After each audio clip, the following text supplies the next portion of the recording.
Salam sejahtera dan salam sehat bagi kita semuanya, jemaat Tuhan yang terkasih di dalam Tuhan kita Yesus Kristus, dimanapun kita berada. Saat ini kita akan kembali mendengarkan kebenaran firman Tuhan. Oleh karena itu mari kita persiapkan hati dan pikiran kita bersatu dalam doa. Allah yang maha baik, Allah yang maha kasih, yang senantiasa mengasihi kehidupan kami. Kami bersyukur untuk setiap lawatan Tuhan dalam hidup kami. Kami mau bertemu dengan Tuhan lewat firman yang akan kami dengarkan. Biarlah kiranya Roh Kudus-Mu menaungi kami, sehingga kami mengerti firman-Mu. Dalam nama Yesus kami berdoa. Amin.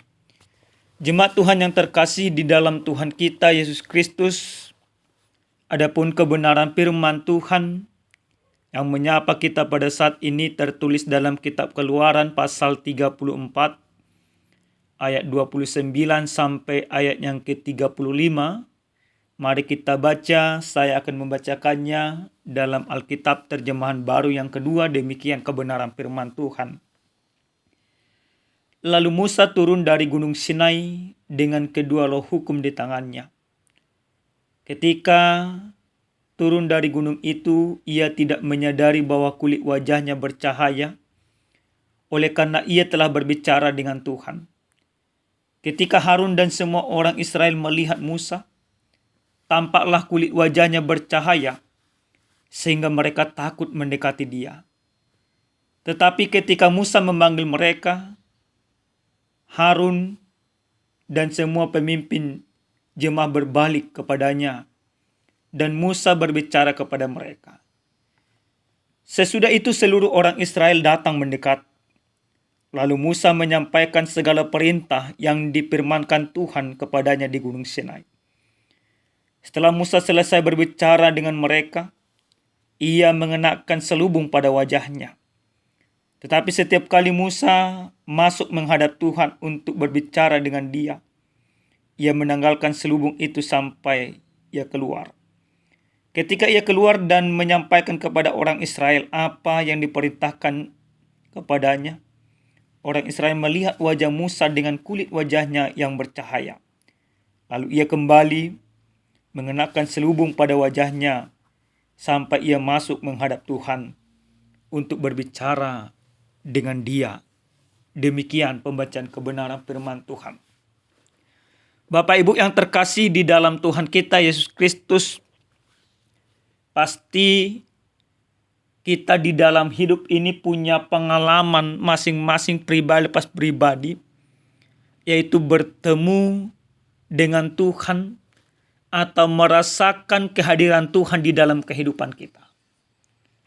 Pengalaman itu bisa saja ketika kita dalam keadaan bersuka cita atau dalam keadaan berduka cita. Tetapi setiap pertemuan dengan Tuhan yang kita rasakan di dalam kehidupan kita, sesungguhnya ada hal yang baru yang akan terjadi di dalam kehidupan kita. Pertemuan dengan Tuhan mengubah hidup kita jauh lebih baik. Nah, Bapak Ibu yang terkasih di dalam Tuhan kita Yesus Kristus, dalam kebenaran firman Tuhan yang sampai kepada kita pada saat ini, di mana Allah memanggil Musa untuk naik kembali ke Gunung Sinai dengan maksud tertentu. Nah, ketika Musa sudah berada di Gunung Sinai bersama dengan Tuhan selama 40 hari 40 malam, maka selama 40 hari 40 malam itu ada pekerjaan atau ada perintah yang telah Allah berikan kepada Musa yang harus dilakukan oleh Musa, yaitu menuliskan kembali 10 hukum Tuhan, hukum Taurat, yang ditulis di dalam 2 loh batu. Nah, selama 40 hari 40 malam tersebut, Bapak Ibu, Musa tidak makan, Musa tidak minum. Dalam arti Musa berpuasa. Pertemuan Musa dengan Tuhan tentu pertemuan yang sangat khusus. Karena kalau kita baca Bapak Ibu, di dalam pasal yang ke-34 dari ayat yang pertama, di sekitar Gunung Sinai tempat Allah bertemu dengan Musa, tidak ada makhluk hidup yang lain. Tidak ada boleh binatang, tidak ada orang yang lain yang boleh mengubing atau mengintip. Nah, khusus. Dengan kekhususan itu ketika Allah memberikan semua perintahnya, 10 perintahnya, maka Musa menuliskannya. Nah, ketika sudah selesai Musa menuliskan seluruh perintah Tuhan, Allah pun akhirnya menyuruh Musa untuk kembali. Namun apa yang terjadi Bapak Ibu? Itulah yang menjadi perikop kita. Dalam kebenaran firman Tuhan ini dijelaskan, lalu Musa turun dari Gunung Sinai dengan kedua loh hukum di tangannya. Ketika turun dari gunung itu, ia tidak menyadari bahwa kulit wajahnya bercahaya oleh karena telah berbicara dengan Tuhan. Ada perubahan yang begitu luar biasa dalam diri Musa.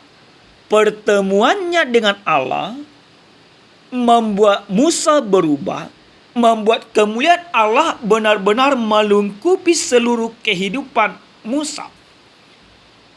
Nah, orang lain, Harun dan seluruh umat Israel menyadari perubahan itu, bahwa kemuliaan Allah bersama dengan Musa. Biasanya ketika kemuliaan Allah bersama dengan Musa atau kemuliaan Allah dinyatakan, maka ada dua kemungkinan. Mendatangkan berkat atau mendatangkan hukum.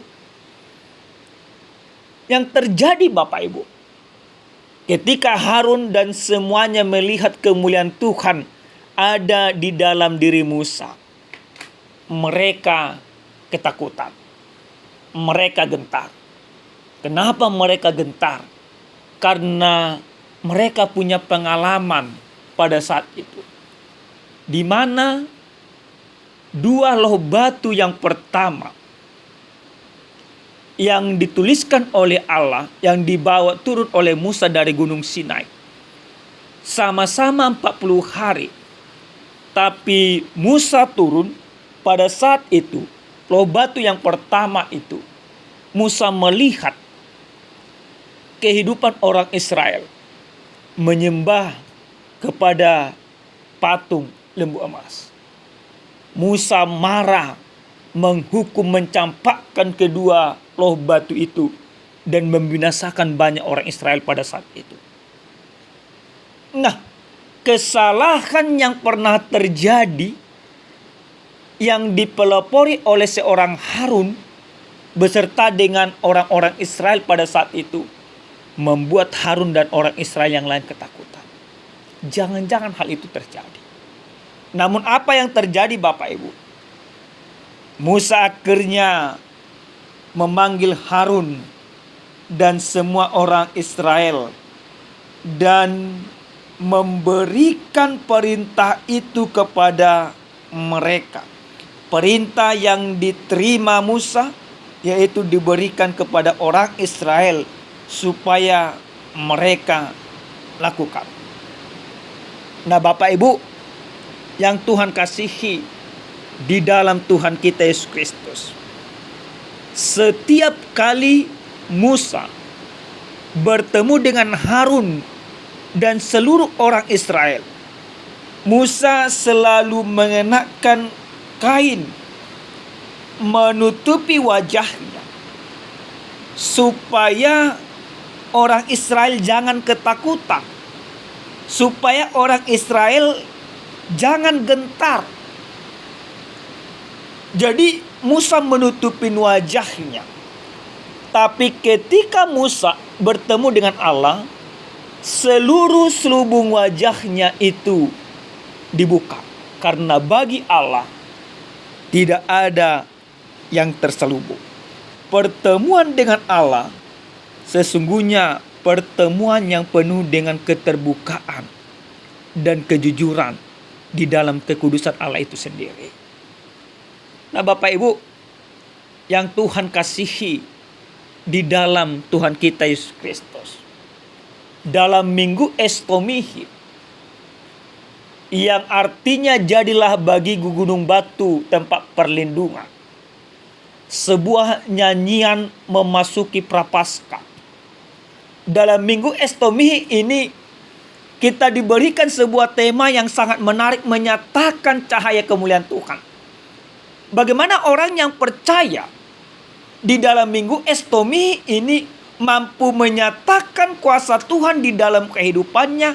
Yang pertama sekali, bahwa setiap orang yang percaya harus menjadikan Tuhan sebagai gunung batu dan perlindungan.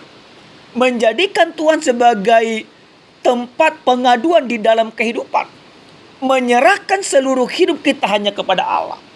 Maka ketika kita sudah menyerahkan hidup kita sepenuhnya kepada Allah, kita yakinkan bahwa hidup kita ini diatur oleh Allah sendiri. Bukan diatur oleh orang lain.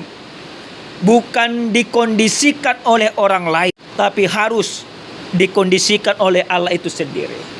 Oleh karena itu Bapak Ibu, kita mau diajak dalam minggu Estomihi ini menyatakan cahaya kemuliaan Allah, berarti mengajak semua orang supaya menjadikan Allah sebagai gunung batu tempat perlindungan.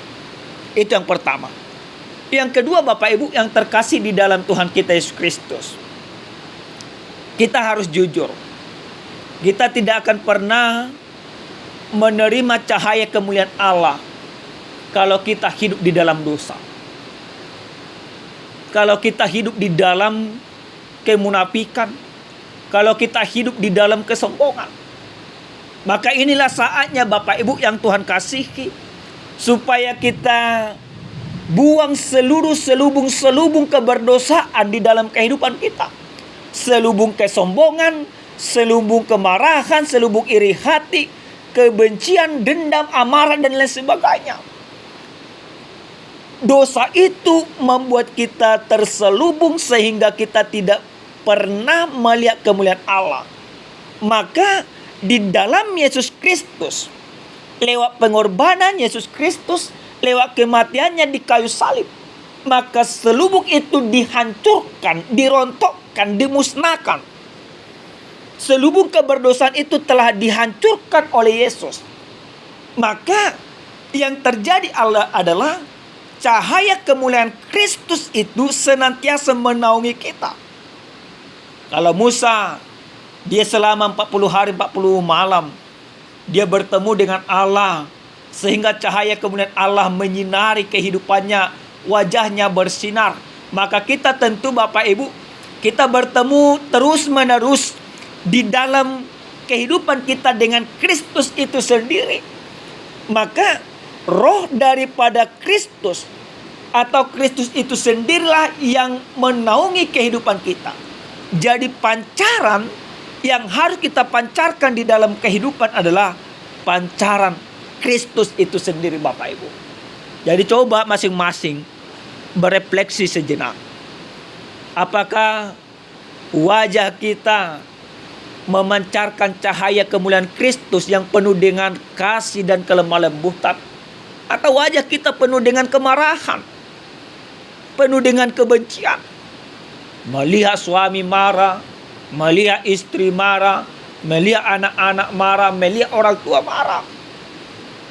Tapi sesungguhnya lewat kebenaran firman Tuhan ini kita mau diarahkan bahwa orang yang sudah diselamatkan, ditebus oleh Kristus karena selubung keberdosaan kita sudah dihancurkan dan dimusnahkan oleh Kristus, maka kita akan bersinar sebagaimana Kristus yang menyinari seluruh kehidupan kita. Yang terakhir Bapak Ibu yang Tuhan kasihi di dalam Tuhan kita Yesus Kristus, lewat firman ini kita diajak, diarahkan dalam minggu Estomihi supaya menjadikan Allah satu-satunya, menjadikan Kristus yang utama yang akan merajai seluruh kehidupan kita. Ketika Musa bisa disinari oleh wajah kemuliaan Kristus Allah pada saat itu, karena dia berfokus kepada Allah. Nah, orang Israel yang begitu banyak, mereka tidak memiliki sinar kemuliaan Allah karena mereka tidak berfokus kepada Kristus. Maka kita Bapak Ibu, kita mau diajak, kita mau diarahkan menjadikan Kristus fokus kita. Maka itulah yang akan kita cerminkan di dalam setiap kehidupan dan perilaku kita sehari-hari. Amin. Kita bersatu dalam doa. Kami bersyukur kepadamu Tuhan kami, Tuhan yang maha baik, untuk setiap kebaikan Tuhan dalam hidup kami. Kami sudah mendengarkan kebenaran firman Tuhan. Biarlah kiranya sinar wajah kemuliaan Kristus senantiasa benar-benar nyata di dalam kehidupan kami. Sehingga pancaran yang kami pancarkan dalam aktivitas kami adalah pancaran kemuliaan Kristus. Hidup kami jauh daripada dosa. Hidup kami melakukan apa yang berkenan di hadapan Tuhan. Terima kasih Bapa. Dalam nama Yesus kami berdoa. Amin. Salam sejahtera Bapak Ibu. Tuhan Yesus memberkati. Shalom.